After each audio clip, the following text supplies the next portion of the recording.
आज की P बाइम story में कहानी एक ऐसे मोहल्ले की जिसको बसाया था मुगलों ने, तो बन गया रेड लाइट एरिया। जानते हैं कहानी लाहौर के red light area Heera Mandi की। भारत की आजादी के पहले की बात है। लाहौर में तांगा चलाने वाला मंगू कोचवान को एक रोज पता चलता है कि भारत में एक नया कानून आने वाला है जिससे अंग्रेजों का राज खत्म हो जाएगा, समाप्त हो जाएगा। लागू होने की तारीख थी 1 अप्रैल। ठीक उसी दिन एक गोरा आदमी मंगू के तांगों को रोकता है। मंगू उससे पूछता है, साहेब बहादुर को कहां जाना मांगता? गोरा अंग्रेज जवाब देता है, हीरा मंडी। किराया 5 रुपए होगा? मंगू जवाब देता है। दोनों के बीच किराए को लेकर झड़प शुरू होती है और देखते ही देखते मंगू से जमकर लात घूंसे जमा देता है। मंगू के अनुसार उस दिन नया कानून लागू हो गया था, इसलिए वाजिब किराया मांगना उसका हक था। लेकिन फिर कुछ ही देर बाद पुलिस वाले आए और मंगू को जेल में ठूस दिया गया। अभी अभी आपने जो कहानी सुनी, जो किस्सा सुना, वो सादात हसन मंटो की एक कहानी नया कानून का मजमून था, किस्सा था। आगे जाकर इस कहानी को पाकिस्तान में 12वीं के छात्रों के सिलेबस में जोड़ा गया, सिर्फ एक छोटे से अंतर के साथ। कहानी में जहां मंगू हीरा मंडी कहता है, उसमें से हीरा शब्द को हटा दिया गया। दरअसल हीरा मंडी को लाहौर के रेड लाइट एरिया में शुमार किया गया था।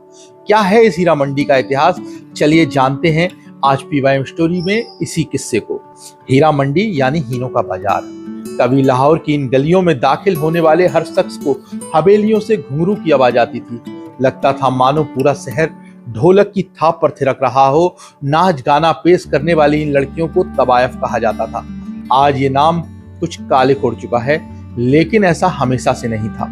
शायरी, संगीत, नृत्य और गायन जैसी कलाओं में तवायफों को महारत हासिल होती थी और एक कलाकार के तौर पर उनको बेहद इज्जत एवं सम्मान मिलता था। ऐतिहासिक दस्तावेज बताते हैं कि 19वीं सदी के अंत में लखनऊ की तवायफें राजकीय खजाने में सबसे ज्यादा टैक्स जमा किया करती थी। भारत की तवायफों की कहानी अपने आप में काफी लंबी है, लेकिन फिलहाल यहाँ बात कर रहे हैं हीरा मंडी की, तो चलते हैं एकदम शुरू से। शुरुआत करते हैं। साल 1584 की बात है। मुगल बादशाह अकबर ने फतेहपुर सीकरी से अपना बोरिया बिस्तर समेटा और लाहौर आकर बस गए। 1598 तक लाहौर मुगलिया सल्तनत की राजधानी रहा और इस दौरान इस शहर ने कई रंग देखे। अकबर ने लाहौर के किले के पास दरबारी अमीरों और मुलाजिमों के लिए एक रिहायशी इलाका बनवाया। जल्द ही इसने मोहल्ले का रूप ले लिया और चूंकि ये शाही दरबार के नजदीक था, इसलिए इसे शाही मोहल्ला भी कहा गया। धीरे धीरे इस इलाके में तवायफों का आना हुआ।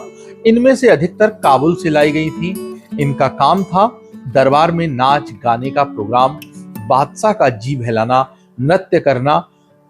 और नृत्य के इस तरीके को हम लोग मुजरा के नाम से भी जानते हैं। और नाच गाना सिखाने के लिए बाकायदा उस समय उस्ताद रखे जाते थे। तवायफों का वो ओहदा हासिल था कि लोग अपने बच्चों को तमीज और तहजीब सिखाने के लिए उनके पास भेजा करते थे। मुगल काल में तवायफों और शाही मोहल्ले की ये शान बरकरार रही, लेकिन फिर 18वीं सदी आई और ये शान शौकत उजड़ गई। पहले नादिर शाह ने भारत पर आक्रमण किया, फिर अहमद शाह अब्दाली ने। दोनों की मंजिल दिल्ली थी, लेकिन रास्ते में लाहौर पड़ता था, सो वो भी बच ना सका।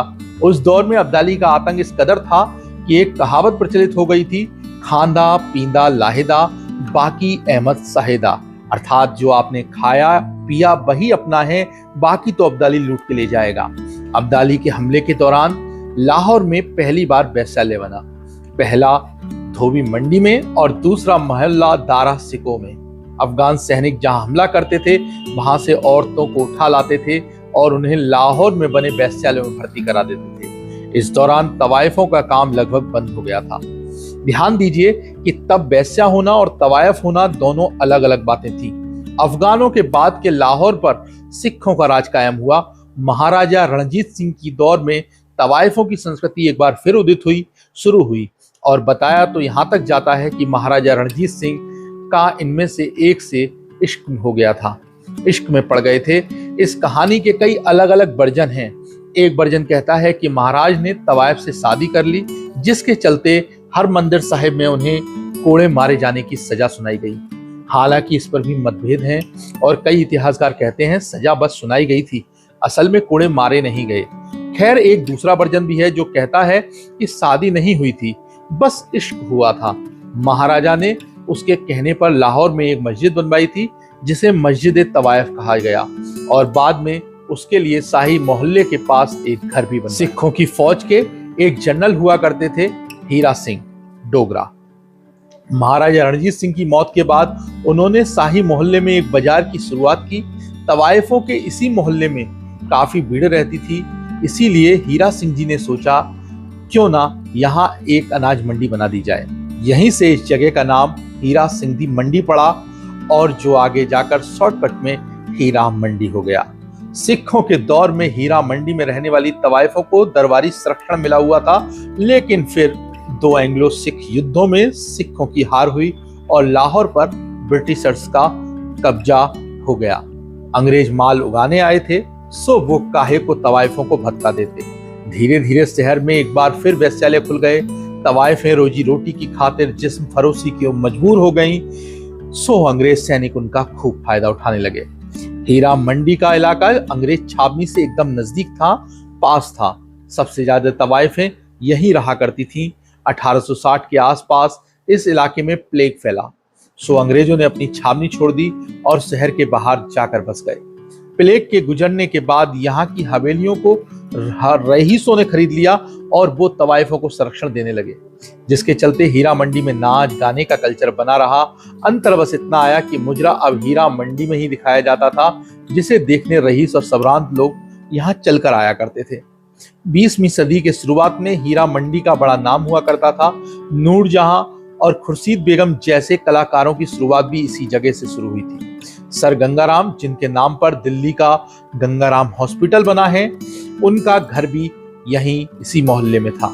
उस दौर में हीरा मंडी दंगल के लिए जाना जाता था, कुश्ती का नहीं बल्कि संगीत का दंगल।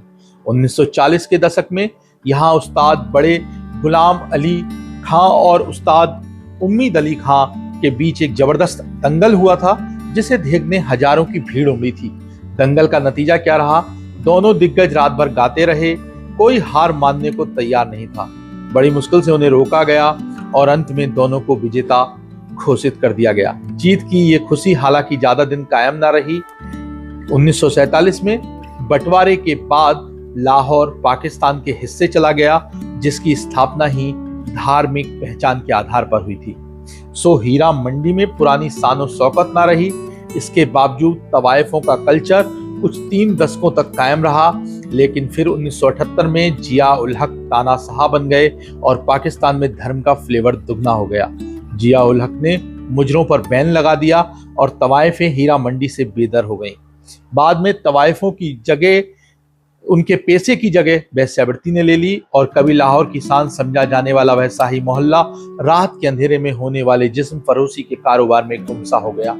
आज की कहानी में बस इतना ही। फिर मिलते हैं एक नई कहानी के साथ आपके अपने इसी YouTube चैनल PYM स्टोरी पर। धन्यवाद।